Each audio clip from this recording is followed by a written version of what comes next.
Hello and welcome to the Brooklyn Rail's 1026th New Social Environment. I'm Chloe, Director of Programs here at the Rail, and I have the extreme joy of being your MC today for a conversation featuring Arcmanoro Niles and Andrew Woolbright. And now I'll introduce Arcmanoro and Andrew. Hailing from Washington, D.C. and born in 1989, artist Arcmanoro Niles makes vivid, brightly hued paintings that expand our understanding of traditional genre painting and portraiture.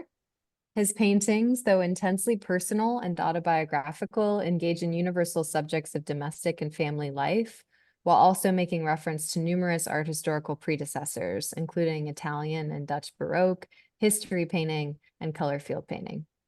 And our host today, artist, curator, and critic Andrew Woolbright, is based in Brooklyn and is an MFA graduate from RISD in painting. Woolbright is the founder and director of the gallery Below Grand, located on the Lower East Side in New York. He currently teaches at the School of the Visual Arts and Pratt Institute and is a 2021 to 22 resident at the Sharpolenta Studio Program in Dumbo. In addition to curating, we're incredibly lucky to have Andrew as an editor-at-large here at the Brooklyn Rail.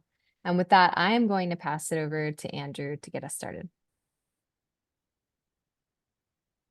Hi, everyone. Thank you so much for joining us today. Really excited to have this conversation. Finally get to sit down with Arcmanoro and just talk about painting. I've always been struck by Arc's incredible facility in working through Brunei and glazing practices. And you can tell this is an artist that really understands how to set up a classical space, and really just understands paint as a medium and what it can do and cultivate desire. So Arc, it's really nice to finally get to talk to you. And also I want to start from the very beginning. What was it like growing up in DC and starting to be an artist, figuring out that was something you wanted to do? What was it like being a painter in DC, and who were some of the people that taught you early on? Yeah. Thanks for having me. Happy to be here. Thanks everyone for coming. What was it like growing up in DC? It was cool. I started out going to an art high school, Duke Ellington School of the Arts, and there I really got, well, I guess my interests really picked up there. I had a teacher my junior and senior year, Mr. Easton, and he showed me this movie on Caravaggio. I think Simon Scama did it, and just the way the movie went, it talked about how Caravaggio made the heavenly and brought it down to earth and just made it about his people in his circle. And it wasn't really about the religious stories. It was really more about his friends and the people in Rome he kind of spent most of his time with. That really intrigued me, and I just started doing that with my friends, just putting myself into Caravaggio paintings.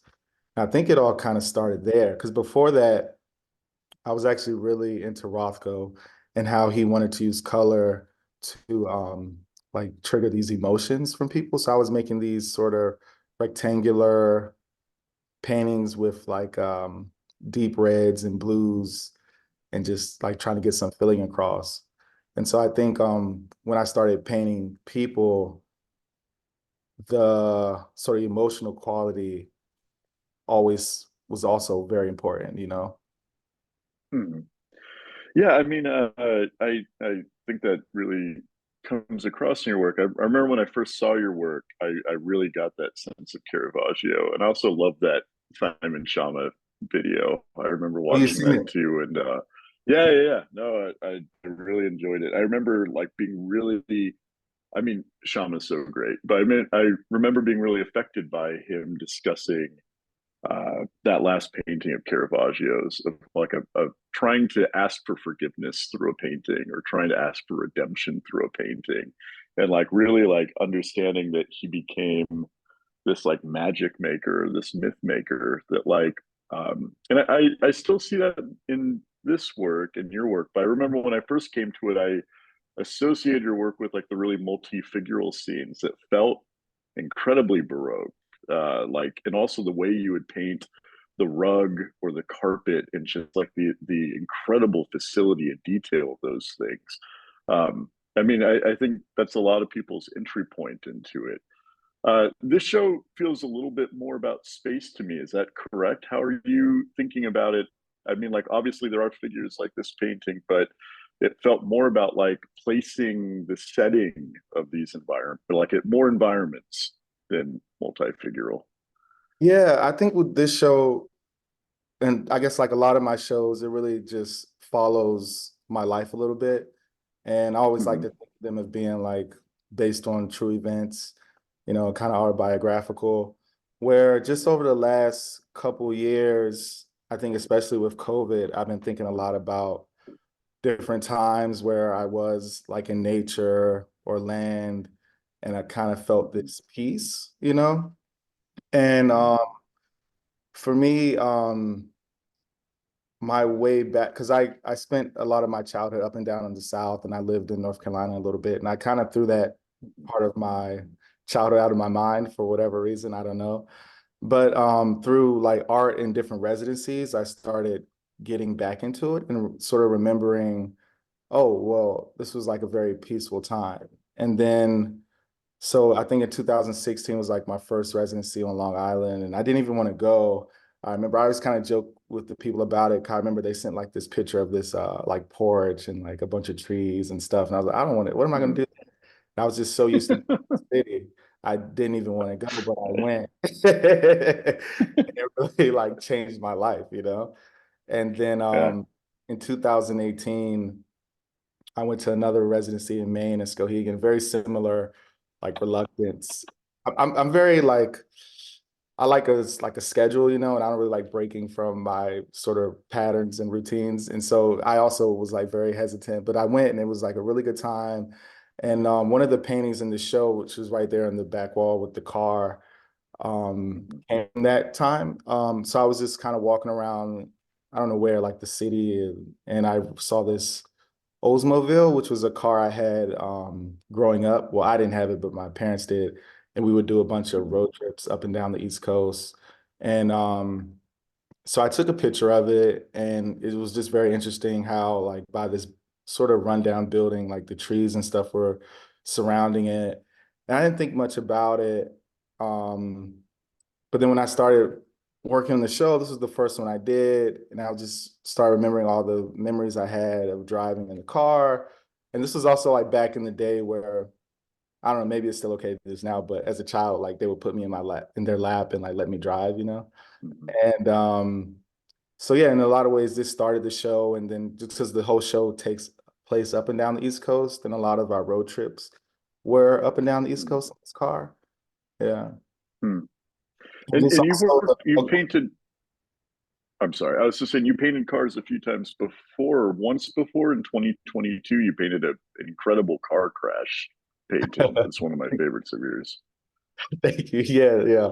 So yeah, I was in a car accident, and it's just something that Oh kind of wow, it was your own. yeah, an Oh incredible my car. God. So, but no, Yeah, yeah. yeah, and it's just like anything else. Like when I kind of go through something, I think painting is always like a way for me to figure out like what I was thinking, or like why something happened, and and how it affected me. But it kind of takes Right. it things sit with me for a little bit before I like really like have an answer, but I don't know if I ever really find one. Yeah. But I was gonna say about that other thing, the car was sort of being taken over by nature, and I just felt like in my life a lot of that was starting to happen. And so Mhm. that car painting previously was I think very important, like launching point. Yeah. Well, can we get a little more into that? Because I feel like the title of this exhibition, and Mm. also I feel like it was something that some of your titling comes from in your last exhibition and the exhibition before it too, feels to be like this real awareness that I'm really interested in, that this acknowledgement or maybe this ambivalence or suspicion that you're using painting to channel, and sometimes horrific experiences or your own melancholy, but you're also seem to be really worried about something that you're losing, this like I'm losing your sense of connectedness to nature, or your connectedness to like where you've come from. Can you talk a little more about that? Like what, not to get too Yeah. psychoanalysis with it, but I feel like it's really starting to be this really productive thing of like, what am I losing and what am I gaining by making this painting? Yeah, I think what am I losing and what am I gaining is probably two good phrases. 'Cause I guess I think about that all the time. And I think Yeah, it's hard for me to, you know, I don't know if this has anything to do with painting, but maybe it does. But even when I'm like going to do something, I'm like, okay, when I decide to do something, I'm also thinking about like what I'm not going to do. And so I think a yeah, lot of my paintings start with this kind of question I have, something that sort of keeps me up at night. And like, and I think this show in particular was really more about like a search for peace and also like thinking about things I had forgotten about that gave me that and just like trying to get back to mhm, it.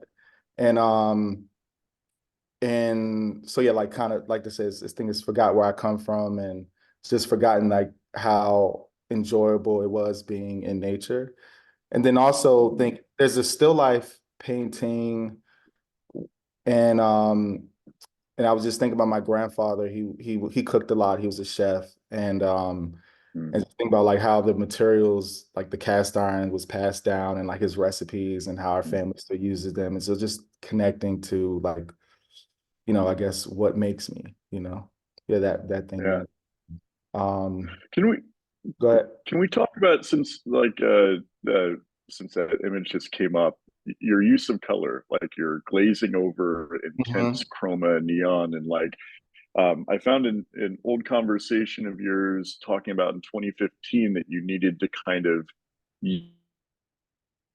use color to disrupt this spatial thing that you were trying to get but felt like you couldn't when you're chasing the baroque. But can you talk Hmm. about like that first entry of neon Yeah, yeah, and that high chroma and like how you're thinking about it still? yeah. But I just also want to touch on the choosing and not choosing thing too, because also when the way I start the painting, it's all done in layers. And as I'm going, a big part of it is also deciding Mm, what not to paint. So I just wanted to get that in. So with the mm, color, yeah. um, it all kind of it was this sort of pursuit I've had since I guess high school when I talked about Rothko. Um, Even when I switched over and started to paint people, I remember doing portraits and I had like this book and it was like, oh, do them in black and white. And I was like, oh, well, I'll just do it in purple and white. It was just something about these colors I always loved. And so Mm, then um, when I started painting a little more naturalistically, I remember painting myself and my friends and my family and thinking, okay, well, there's something missing here. It was like too brown and wasn't enough like reds and pinks and golden tones. And so it was something I was always trying to achieve. And then I went to the Pennsylvania Academy after I went to this community college. And then there was a teacher there named Vincent Desiderio, and he started teaching us about how to paint indirectly. And he would use like mm, a yellow ground, and we would paint on top of that. And I remember, yeah, speaking of like, I'm also thinking about this now, like teachers and stuff that's influenced me a lot and sort of mm, helped me in probably in ways they don't realize. My Mr. Easton, who we talked about in the beginning, who actually ended up coming to mm, the show, like surprising me. I remember that first workshop. It was like a weekend workshop with Desiderio. We was like sort of doing this thing, and then I remember like I was like, "Hey, can I like work on this other thing I'm thinking about?" And you just kind of come over and give me tips. He was like, "Yeah. Go in your room yeah. and do that." He like sort of, and so I was working this portrait of myself, and I was trying to figure out the colors, and he helped me with like the layering and the glazing.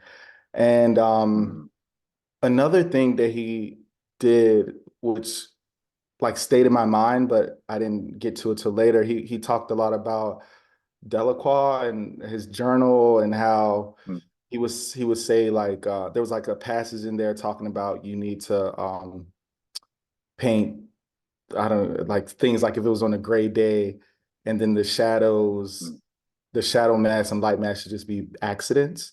And he was basically mm, saying that um in the sort of gray the grayness is where like the true color is, because Mm. this, and again, this is just the way I interpret it. Maybe he wasn't even saying this, but maybe this is just how I interpret it.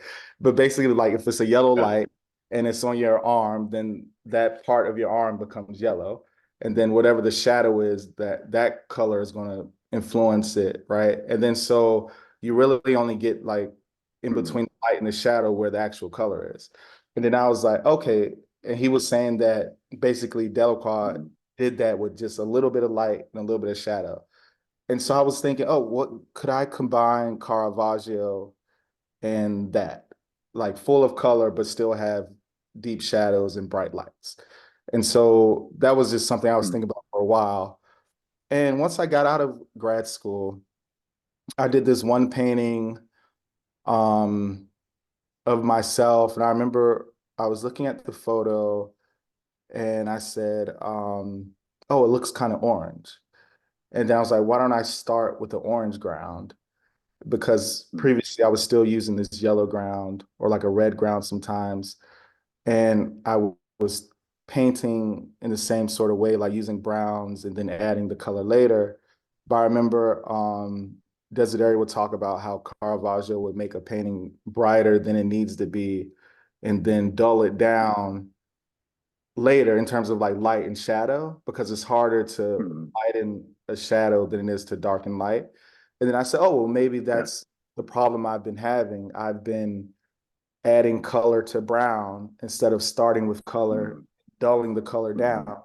And then I said, why don't I try Ah. that? And so I did that, but in the time when I got to since I did it in layers, by the time I got to the point to add the brown, I was like, oh, I don't need it. And so I was like, oh, let me try Mm. to like work on some paintings without using neutrals and see what happens. And Mm. that was sort of the beginning of that, I don't know, project or whatever. Yeah. Technique. I That's mean, incredible. yeah, Yeah. long story, Well, but that's kind of how it came about. well, I love just how, I mean, it comes through in the work, because I think that, like, as a teacher, I have a lot of students that look at your work and just love the look of it and want to do it. And I am excited for them to have this interview, to know that it was arrived at through these kind of back and forths between the old masters, of like these exchanges of like, these things are supposed to be incongruous or impossible, but I'm going to try to take this and now see if I can do, the Delacroix shadow with great light, or Caravaggio without the neutral. I like love hearing you talk through this. Can we go back to the Oldsmobile painting? Because I want to pick up. Sorry, I think my connection's a little unstable at times. I didn't mean to cut you off with it. What was left out of this painting? Like, going back to this idea of like what you edit So out the or leave whole, behind. yeah, the whole painting, the ground is pink. So the car is basically not painted. Ah, so it's Yeah. like a placeholder, or it's like a David's tennis court oath. It's like the thing that's like uh needing to be finished, but history isn't letting it, or time isn't letting it, maybe. Yeah, and it's also a part of like what I want to like bring attention to, especially since the ground is so like bright. And and just it's also a lot of fun because I remember, like, it's a fun game for me. I don't know if it is for someone that's looking at it. I remember like going to museums and things and trying to figure out how paintings are made. And I just like this idea of, so each step I go to, I leave a layer. And so this idea of Mhm. like looking at the surface and how the whole thing is made is still on top. And like each part, there's Mhm. always a part that doesn't get covered up. And Uh, this also makes me pay a lot attention to how the colors are working together, because I don't really know what's going to stay and what's going to go until I start working on it. mm. And a lot of the times, I'm always a bit surprised. I don't know if Mm. the painting with the snow is here. I can't remember. And Um, it's early too. Yeah. Yeah, but this one here, I'd actually planned on painting the trees, like regular trees, because I actually enjoy painting Mhm. trees. But as I was doing it, I was like, oh wait, these colors are working together. So you really have to like sit and pay attention and say, okay, well, and also be a little like okay to not paint things because it's a little scary to sort of just leave something plain, at least for me. It may Yeah, not be for everybody. And so since I am making the colors and everything as I go, it really helps me like focus in and make sure like it's sort of singing or whatever. totally. Well, do you think of that as like, because I mean that really fills in so much. Like I like that you're thinking of it almost like pedagogically, or like, here's how to make this painting if you really know how to look at it, of like, here's each layer of the scan. But like I also, before knowing that, was looking at your paintings and looking at like this tree as an example, or the way you did your flowers in the kind of backyard painting. And it really feels like a rupture. Like it's kind of felt like an offset of, I know how to really cultivate in this like Vermeer like way, this stippling and this sfumato and like this glazing that it feels real. But then I'm reminding you that like this is an image or a painting of an Mm. image. I'm not creating a reality. Like, how do you, are you thinking about that, like that brick wall that you're setting up, or is that something that you're I interested think in? I am, but only because I think once I let go of that, like in terms of like it has to look a certain way and like everything has to be painted a Mm, certain way, I found like things started to look more like how I saw it in my head. And so mm, it is a painting and I never like try for it not to be. And I think in my mind I'm like no one's going to think it's not a painting. And so like it allows me to do these yeah. things that I wasn't able to do when I thought everything had to be painted a certain way or when I was like trying to achieve a certain amount of realism. And I think Mm, um, for me, things ended up not looking more real, but feeling more real in a way mm, than you because at least when I'm looking at something and it's supposed to look super real, then all I can see is the issues of why it doesn't. And I think yeah, once that's not there, then you can really focus in on more about how the thing feels. And absolutely. somehow you're not when you're not paying attention to something realistic, the feeling of how something feels real takes over it, at least in my head. I don't know if Yeah. but yeah, yeah, No, yeah. I that puts it exactly how it feels. Like it feels like it's so wonderful how you set up this expectation of a reality that when you don't fulfill the reality in a certain place, it like makes you imagine the tree, or it discharges the reality of that thing into you, of you're like, wait, so how would that go? Which I think is a really magic kind of trickery that you're doing. Can we, now that we're on this image, is one of my favorite in the show, and I think it does this other thing where it's like it's so it feels like such a tricky painting, tricky image. Like I believe it's reality, but also it has like the experience of almost like a 3D model, or it feels like it's a hyper reality, like an Alex Colville painting or a George Tucker, where it's like the way you did the fire is just like animated in this way. How are you thinking about finish and unfinished in this one? Mm, with this one, finishing unfinished, I knew from the start with this one, which is pretty rare, that I probably wasn't going to paint the flames. And it Yeah. was because the flames were sort of the main sort of moment for me. And and then so everything was sort of based off of like supporting the flames.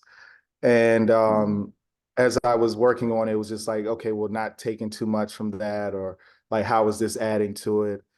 And I just sort of worked around it in that way. And I knew like mm, just also I was thinking about when you were talking about like things that influenced me. When I lived in Philadelphia, I did like a summer internship at Mural Arts.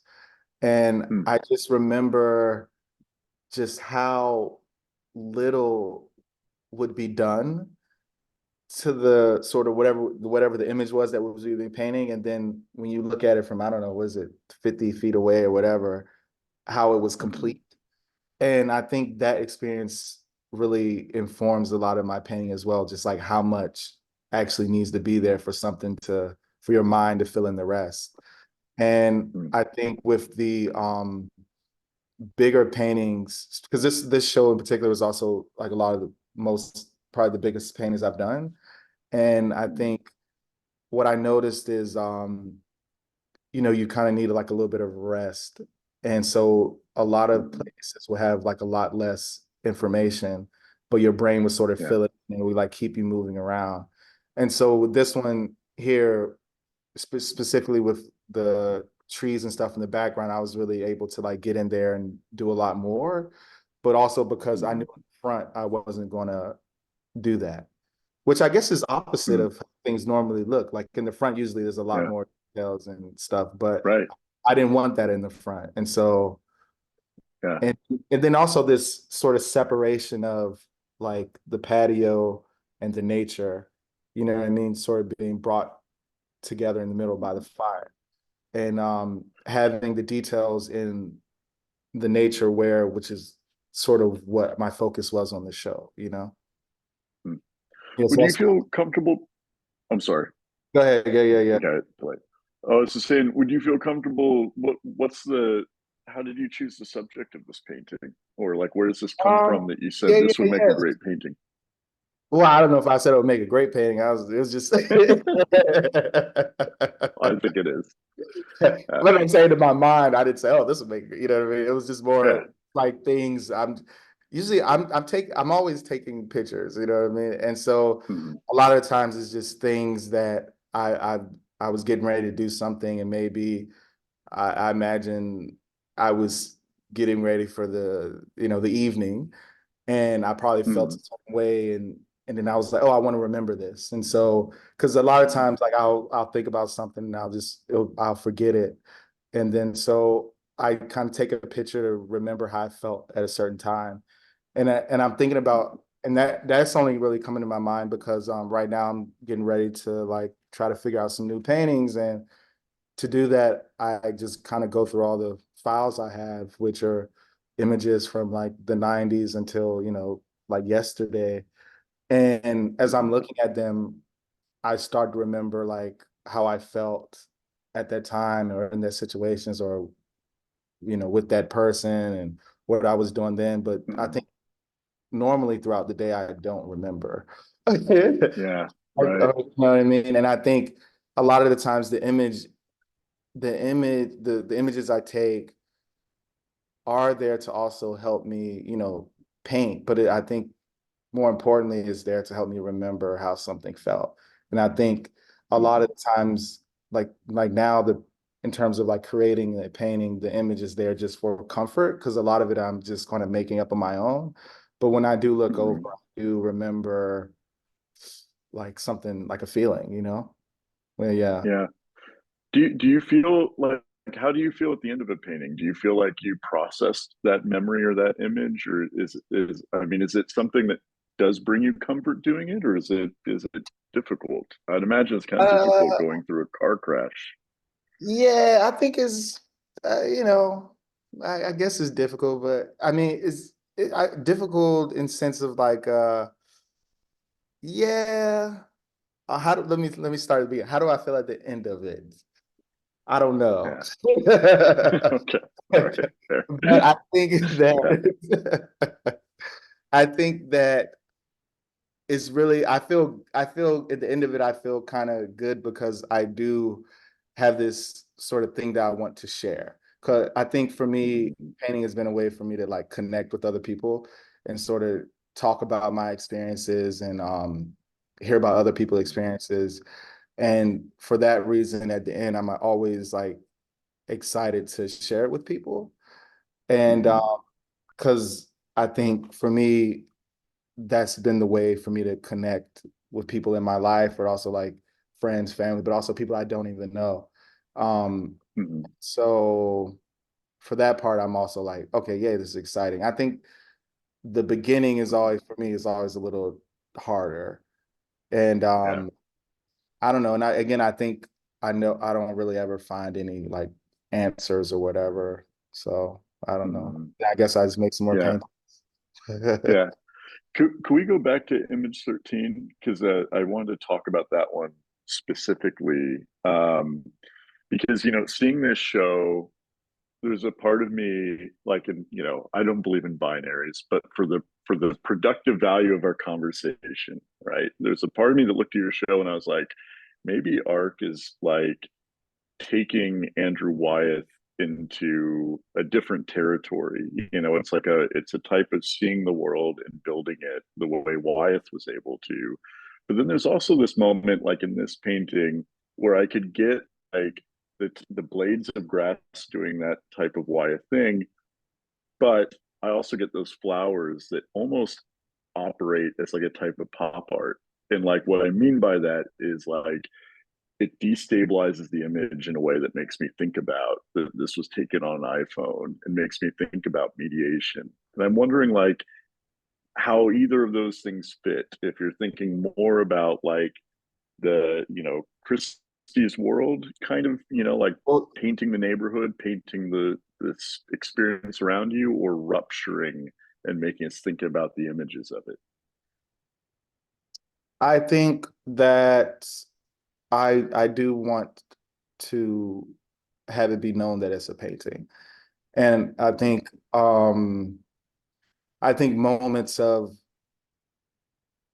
like sort of this, like you said, in the grass, allow for Mm-hmm. moments of not painting. And I think, Mm-hmm. and because the flowers aren't painted. And I think for me to have like high, like a lot of detail and stuff, I have to have, for me, for like how I want a painting to look, I have to have something that's blank. Because they support each other. And Mm-hmm. yeah, I don't ever want it to be as if, oh, this is a real thing.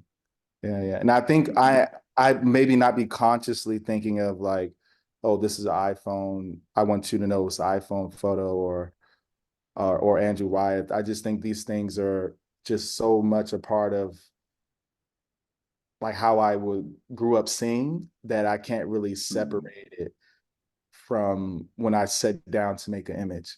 And so even if I'm not Mm-hmm. really consciously thinking of it, like as you said it, I'm like, oh yeah, yeah, yeah, I see that. But it's just kind of in me because I think Right.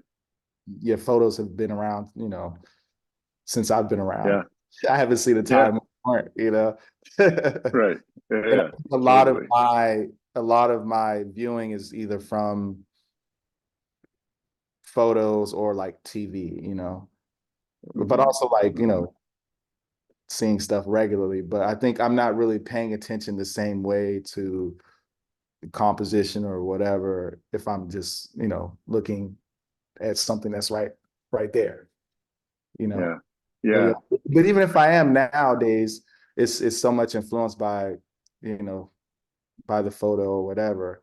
I think it's just kind of hard to Mhm. escape. Yeah, yeah, yeah. Absolutely. I mean, can we talk a little bit more about because also you really built out this range of, your work has been written about in terms of melancholia before, but there Mhm. also is this like this exuberance or this joy or this like real like, you know, like genre painting. It's like seeing just like real beauty of just like people with regular like people with ordinary gestures relaxed near each other. It's like families near each other. Like, how do you think about like melancholia versus joy in like I each think, painting? yeah, so for me it's hard to separate the two. And I'm always thinking about how these Mm-hmm. oppositions can work together because even if I'm thinking about like a happy moment, that moment's gone. So, you know what I mean? Mm-hmm. It's those two things are going to always be kind of next to each other, at least for me. And Mm-hmm. um and I think I try to bring them together in my painting. I think in some ways the color, like not say if it was like a sadder composition or something, the color can also like help balance that out, you know, if it's like such a heavy, Mhm. and I think for me, I don't know, maybe just the way I am, it's hard to separate the happiness and the sadness. Yeah, yeah. Mhm. Yeah. Can you talk about the scene of this painting, like what's depicting, or like where this Yeah, yeah. came So from that make it memorable? this is me and my dad, like in I don't know, sometime in the 90s. Mm. We're out there chopping down trees, as I like to say, but he is, and I'm just sort of running around playing, as you see in the Yeah, image.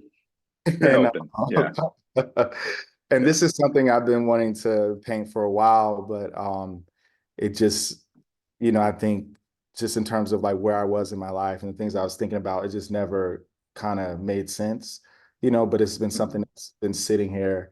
And then when I started thinking about the show, I thought it was kind of perfect because I was painting somewhat recent landscapes, and but it was really more about, oh, I forgot how I enjoyed this. And then this image kind of summed this up, where like as me as a kid running around, you can't see me in this photo doing this, but I would like pretend I was Spider-Man, and like someone would tie a rope to something and I would be like swinging around. And so this sort of image Mhm. of this child being kind of happy running around in the trees was important for the show. Yeah. Yeah. While we're on that, I mean, that's been a motif in a lot of your work. This kind of like real world, real image with like a dream world, you know, like the seekers motif that you've used in past shows. Can you talk about that like role of fantasy, or like the overlay of the real experience versus this like maybe dream experience or psychic experience? Yeah, and for me, it wasn't really a dream or psychic. It was more like I think it started with me looking at things and thinking about looking at old pictures or pictures I've taken and Mm-hmm. thinking about things and saying like, oh, okay, well, there was something else going on there that I couldn't see Mm. or like wasn't Got visible in the image. And I was like, okay, so how can I uh, give physical form to this thing? And uh, so and it started with this painting I did of my mom, like on the porch. And I remember, um, you know, she was like always kind of nervous about me going too far from the porch. And, you know, I think it's called like Stay mhm, Where I Can See You or something, the painting. And like, mhm. I was like, what was that about? Why was she always so nervous? Like, why can't I go far from the porch? And Yeah. I was like, okay, she was worried about me getting hurt or, you know what I mean? Or Mhm, whatever. And then I was like, okay, so there was some other thing around that she was concerned about mm, that's visible, you know? And then mhm, so I started thinking about how throughout my life, that was kind of the case. She always had like these things. And as a child, sometimes you don't really understand. You're just like, what's this about? And um, right. and so I just started thinking about how, you know, things in our life sort of affect us and stay with us, and they're around and they sort of influence our decisions. And so that's how those seekers or figures came in, and Mm, really developed from basically I saw this Egyptian fertility sculpture at the Brooklyn Museum, and I had mhm, started like putting that into my paintings, and then eventually it got further, like each year it kind of got further and further away from it till it like looked like, mm, you know, something that I mm. just made up, you know. But Yeah. it kind of came from that. And because before Uh, that, what I was doing was I actually never really talked about this before, but in grad school, I was really, I don't know, I got really into like science and like space travel and stuff like that. And they did just like mm, taking the Mars rover, you know, or they just uh-huh. had they did one year when I was there. And I just started thinking about how, you know, we were using like I painted like basically like a space station or like different things Mhm. that were used for like scientific discovery. And I like paired them with some like ancient artifacts, mostly sculptures. And I was thinking about how Oh, cool. these objects to sort of figure out the world today, but they were using these sculptures to explain the world they lived in. And Uh, um, and then that's yeah. how the sculptures came in. And then, you know, when I started thinking about things that weren't really there, but were, it just made sense because that was just something I think artists of the past had always used when I say that art, like way back, you know? Yeah. Yeah. Well, I like that. I like that. Yeah, that idea of seeing that both are like a cultural technology, or like that the religious statue and the Mars rover are both the technology of like how to think through the world. And I love hearing this kind of like Gustin approach of like painting something so many times it becomes metaphysical, or it becomes its own thing that then you can, use for something else. Can we, while we're on the topic of cultural technology, can we talk about the sculpture in the Yeah, show? yeah, Like, for sure. yeah, Yeah, and so what made you want to do this? How often are you working with sculpture, and like what was the idea behind this piece? hold on, I do want to say something real quick about the Sorry. I feel like that's how you learn, you know. I feel like you do kind of have to copy and then eventually you don't. I just remember Mm, I started with the Caravaggio, was copying his paintings and his compositions and putting myself in them, then eventually sort of changing them a little bit. And then, mhm. I would copy like teachers' paintings all the time. And I just remember being in school, like you said, your students are listening. So I just remember being in school. Yeah. A lot of time people would be like, "Oh, you're just copying stuff," and I was like, "Well, but I had a few teachers that were like, that's how you learn. Of No, course, you have to copy." But I got a lot of crap for totally, copying stuff all the time. totally. Yeah, yeah, but Well, I think I that's think just that kind of how I learned. I was really bad at like doing things I wasn't interested in. Yeah, Well, I think that, I mean, totally. I think that, as you said, it's like it's the way to learn, and it's also the way to make something your own. Is like there's so much to be learned through reperformance, and like then doing a performance of the first reperformance, and like at some point it becomes so elastic that it becomes like your thing. And like I just yeah, love that there's so many points in your process of like taking the really strict representational shape and then turning it into a seeker, or turning it into this thing that you can really use in your work. yeah, yeah, Yeah, can we talk about the sculpture now that we see in the background yeah, that go to the slide before? yeah, yeah, yeah. So yeah, it's funny how we Yeah. the technology stuff sort of came up in this conversation because this is probably like the first time kind of going back to that since I guess what was that 2014 or whatever. Um, but basically, when I was a kid, I used to make a lot of my toys. So then even sort of like thinking Mm, about like going back to stuff I used to do for fun and forgot about. And I used to make a lot of my toys. Like I would take like the one I remember the most is like this or the one I'm proud of the most is this like time machine I made with like this old deodorant oh, bottle and like the buttons from the telephone. I like took the telephone apart and I like glued it to the deodorant bottle that had this like time remote or whatever. that's so And cool. so I would do that a lot. And or I would like take my like action figures apart. Like the Power Rangers had like a Megazord and stuff. Uh-huh. Yeah, So yeah, like little individual things that came together to make one big thing. So I never had that, but I would like try to do that with my own toys and I would like take them apart and like try cool. to make a big thing. And so basically, not too long ago, I guess maybe a year, 2 years ago, I looked into this telescope and I was so like, I shouldn't have been, but surprised that it was so different from the photo. Like the light of the stars, like, hitting my eye Uh, or whatever. And I just remember thinking about how, throughout, I mean, since we probably looked up at the sky, we've, looked up there and like made stories and been in awe of the stars. mhm, And a big part of my practice is thinking about how the light travels, and we didn't really mhm, touch on this, but that's a part of like leaving like some layers behind like create space because the more layers it is, the light has to go through each one to like get back to you to like glow. And mhm. so like if something's opaque, it comes back faster. And so thinking about the Uh, painting this way, like from the canvas out, is yeah. a part of my practice. And so basically, almost like a year ago, probably around this time now, actually, I was like, oh, maybe I should try to like make a telescope. And I didn't tell anyone because I'd never done anything like this before, and I thought it was gonna like fall Right. apart. And it did a few times.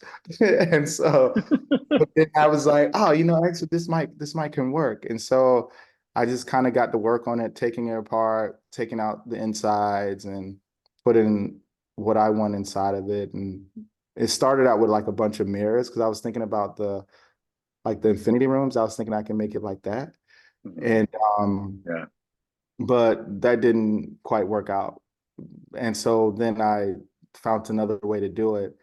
And what I ended up liking about it, which was like not on purpose, but when you look in there, you also see your eye. I wish we had a picture of that because the way I was taught perspective was like it always like goes back to the one eye, it privileges one eye and goes straight back. And so that kind of, spoke to me, but also like it was like thinking about like you're looking at the stars and you're sort of like making a wish or you're praying and you kind of just doing that to yourself sometimes, talk Totally. yeah. That's I how this love that. Yeah.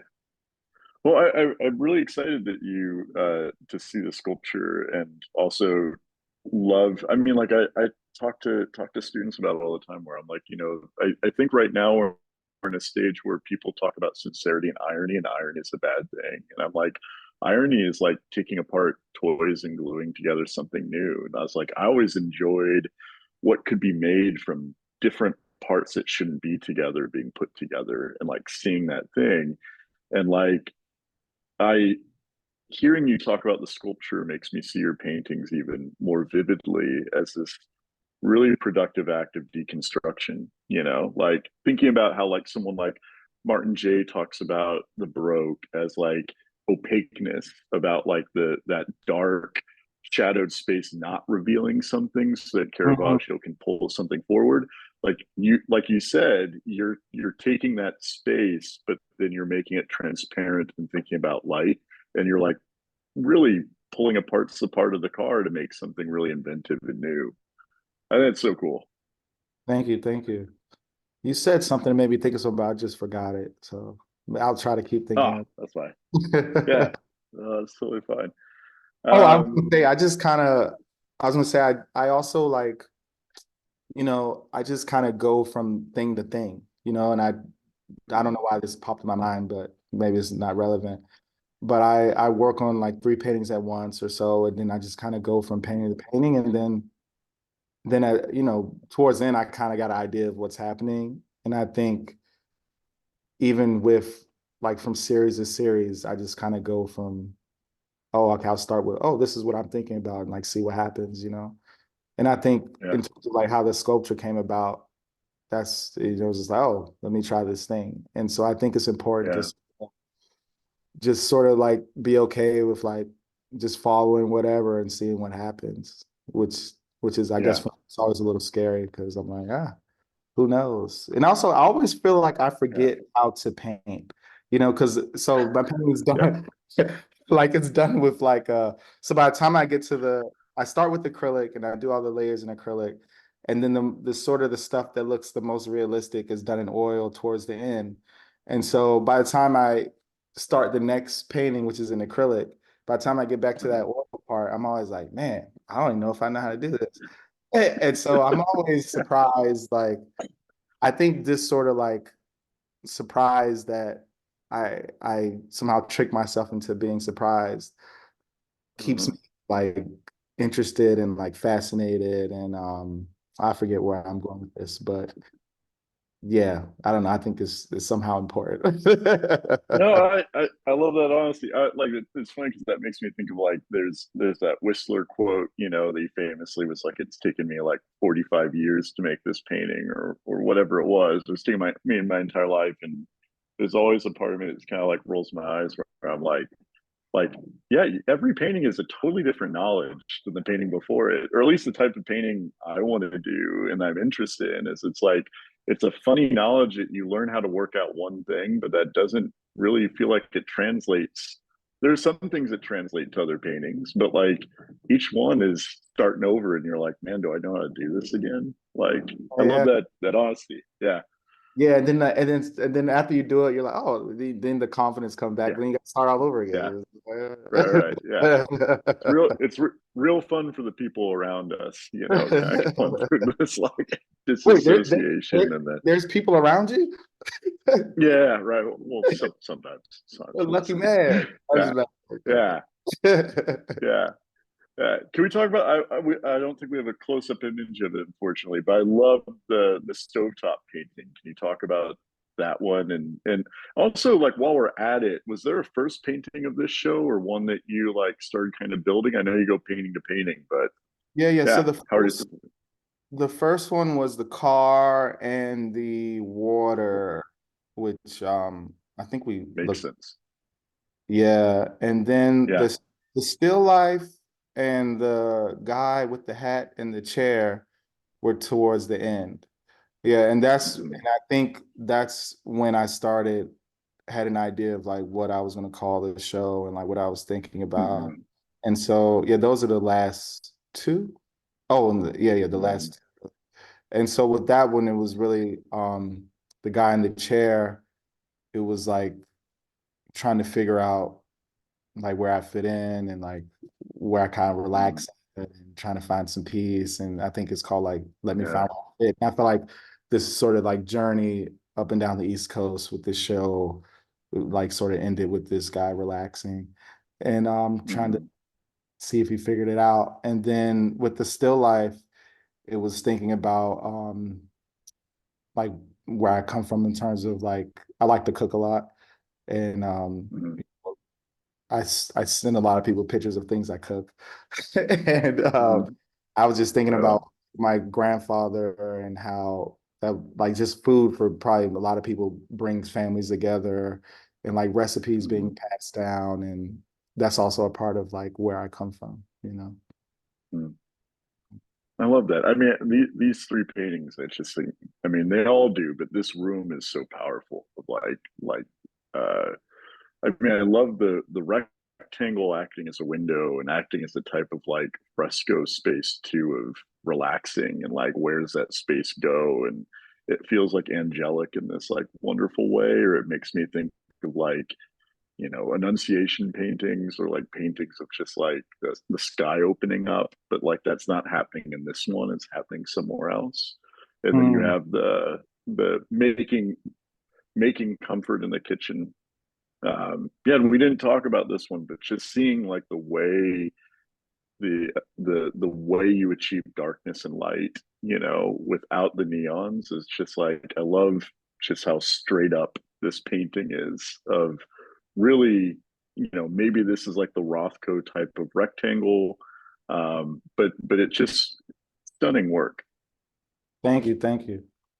Yeah, with the with this one, I've been thinking about trying to do or wanting to do like a nighttime, early in the morning painting for a while. Mhm. And but just trying to figure out how to do it with purples and blues, but also leave the ground and stuff like that. So I was really happy Mhm. this one kind of came together. Yeah, yeah. Yeah. Can you talk about this show? It does feel. I mean, obviously, like there's like I think in the car painting, you are still in some ways that's the one where I kind of see baroque, um, but it does feel like this is maybe a show that shifting into other people. We've talked about Rothko, we've talked about Richard Mayhew. How many anyone else, and who else, and like how did they figure into like this show if they did? I think that how they figure in. Well, I think with this one here, like the nighttime one, or and also just all my paintings in general, actually, I had when I was in undergrad, there was this YouTube like talk I used to listen to all the time of Kerry James Marshall, and he was talking about how, he was using black as a color, and then how there was Mm-hmm. like warm blacks and cool blacks and gold Mm-hmm. blacks and that really helped me frame or like put words into what I was interested in because this was before I kind Right. of to doing the bright colors. I was like, oh, all this time I've been chasing the color within my skin tones. You know what I mean? And I was Mhm. trying to bring this color out, and he was talking about making it as black as it could be, but also like but like bringing the color out. You know what I mean? And Yeah. um, so especially coming with these nighttime paintings, I did see one of his paintings where it was like this room where you couldn't really see anything, but it was like a people in there, and there was like a sign or Mhm. something hanging around. And so I've been wanting to do a painting like that for a while. And so how he thinks about color and also like darkness, Mhm. it's me a lot. Yeah, yeah. But then Richard Mayhew, I had a studio visit a couple years ago, and maybe I want to say like 2016, someone had brought him up, and I wasn't, painting landscapes or anything, but it was just really more about the color. And I remember seeing, oh, he had like Mhm. pink trees or pink grass and, really bright colors. And I didn't think much about it until I remember my first sort of landscape I did was a water scene, and kind of like with the snow painting, I planned on painting the trees, I planned on painting the clouds, but then as I got to the clouds, I was like, oh, what if I leave them pink? Because like the colors are working together. And I feel like seeing, or in the past, Richard Mayhew stuff probably influenced me a lot with that. Even though at the time Mhm. I didn't think about it until 3 years later, I started working on these paintings. I thought more about them. Yeah. Mhm. Incredible. Mhm. Yeah, I just like the silence of this thing and the quietness balances out so well. Um, and this idea of unformed space versus this very formed thing, I really appreciate seeing in the show. I want to, that was what I was going to say. I was trying to remember what I wanted to bring up. Back to Mm. Kerry James Marshall, I remember his Met Breuer show here in the city, and he curated that room that had the grisaille painting of Aang that was like without the color, just the gray. Mm. And what you're saying about Carrie of like that, that you taking the underpainting, like seeing the value in it, seeing the power in it, and like taking the Brunei and just seeing how vivid the color can get, like is really exciting. I remember seeing that painting and being like, I wish I could see the underpaintings to every painting now, and Yeah, yeah. I think it's great that you've really done that in your practice and in this show. Oh, thank you, thank you. Yeah, but I want to, but Art, thanks so much for talking to us about this amazing exhibition. I hope everyone could get a chance to go see it.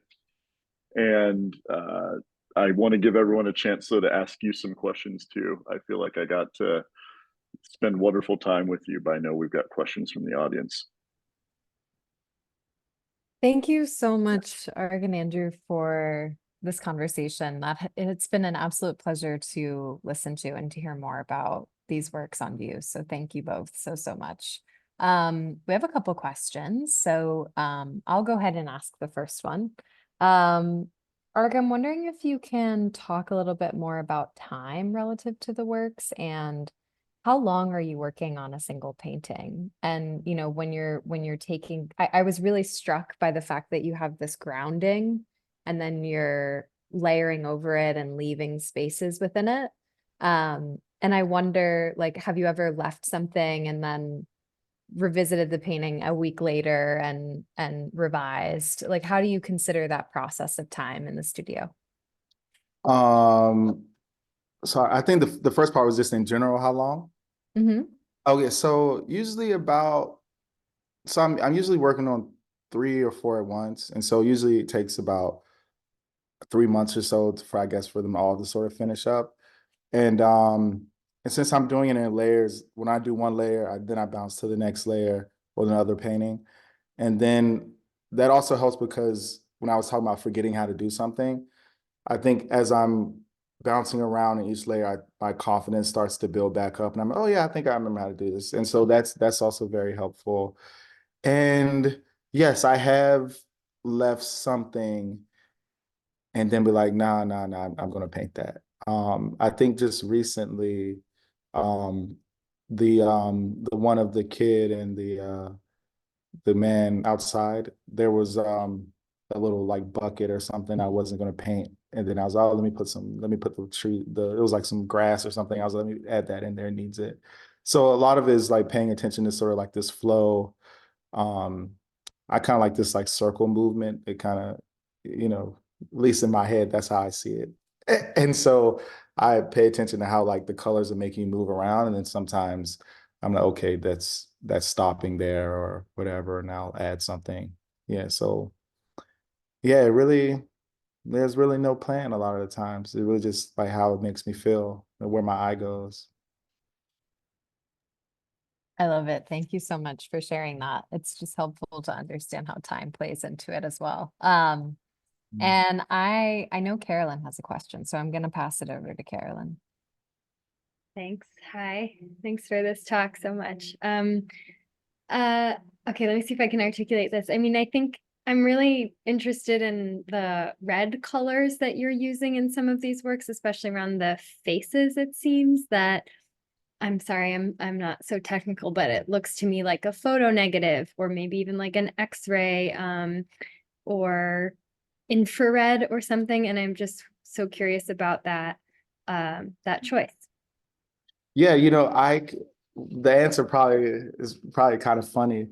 So when I use this like alizarin crimson is the color I use a lot. And I actually really like that color. There was a show I watched as a kid, Full Metal Alchemist, and they were always chasing the Philosopher's Stone, and it was that color. So I think that color kind of made an impression with me.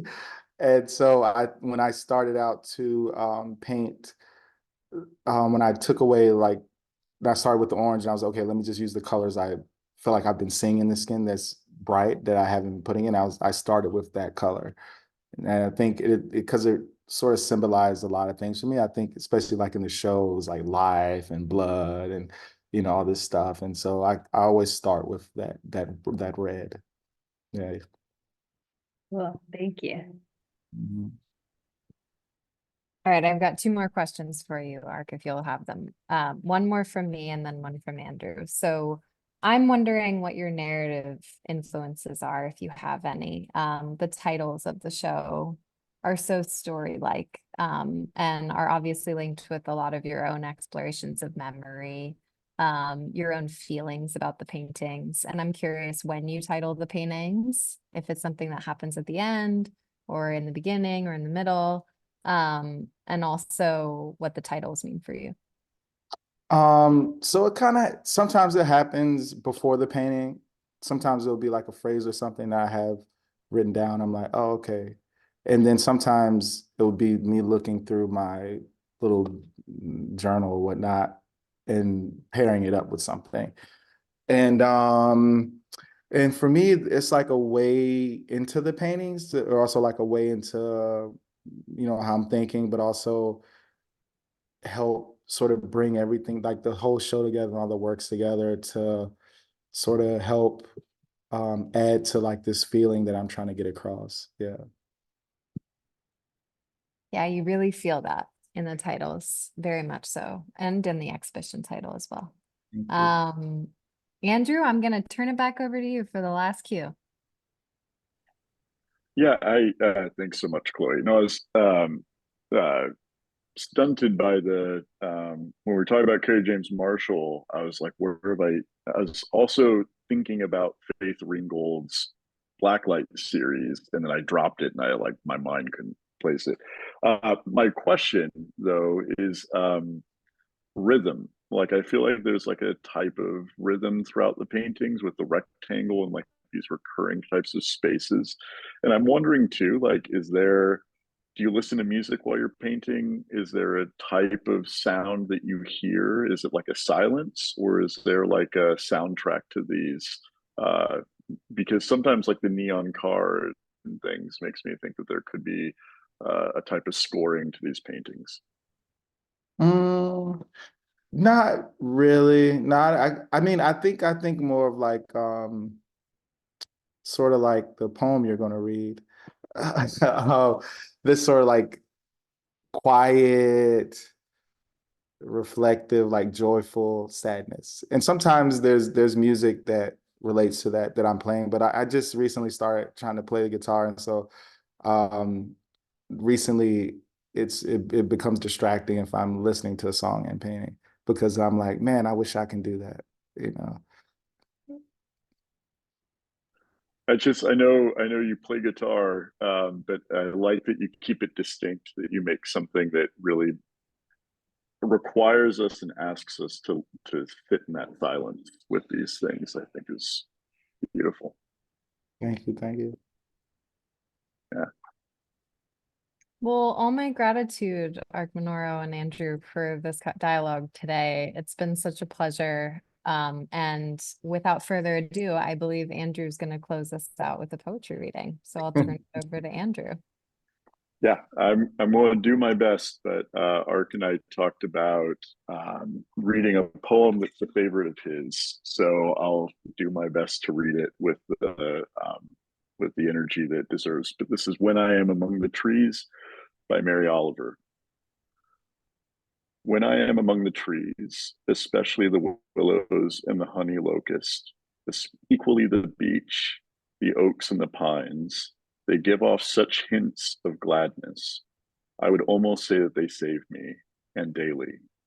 I am so distant from the hope of myself, in which I have goodness and discernment, and never hurry through the world, but walk slowly and bow often. Around me, the trees stir in their leaves and call out, "Stay a while." The light flows from their branches, and they call again. "It's simple," they say, "and you too have come into the world to do this, to go easy, to be filled with light and to shine." Wow, Andrew, that was Wonderful poem, Mark. beautiful reading. Thank you so much. What an amazing way to end today. I love that poem. Great way to close. Thank you so much, Andrew. Thank you so much, Arcmanoro. Thank you to McKenna and Adriana at Lehman Maupin. Thank you to the Terra Foundation for American Art, who sponsors our NSE program and makes daily conversations like this one possible. They also support our archive, where you'll be able to watch this conversation in a little bit. The Rail has been free and independent for 23 years. A donation directly supports our staff and our operations. You can support our work through the link in the chat. And if you're free tomorrow at 1 p.m., join us for a conversation between Catherine Lord and Jill Cassad on the occasion of Lord's new book, The Effect of Tropical Light on White Men. And as is Rail tradition, you all can now turn on your microphones and say hello and goodbye as you leave. Thank you so much for joining us today. And thank you again to Arcmanoro and to Andrew for this conversation. Thank you. Art, thank you so much. Thank you. So Thank fun to talk to you. Thank you. For your Thank you, conversation. Arcmanoro. Thank you so Thanks, Andrew. much. Thank you. And go see the Thank you. show. Yeah, absolutely. Incredible show. Congrats. Great show. Art. Thank you. Yeah. Congrats, buddy. Thanks. It's such a beautiful Wait. show. Can't wait to tune in. Thank you, Andrew, for hosting you guys. Thank you so Go see much. the Bye, show. everybody.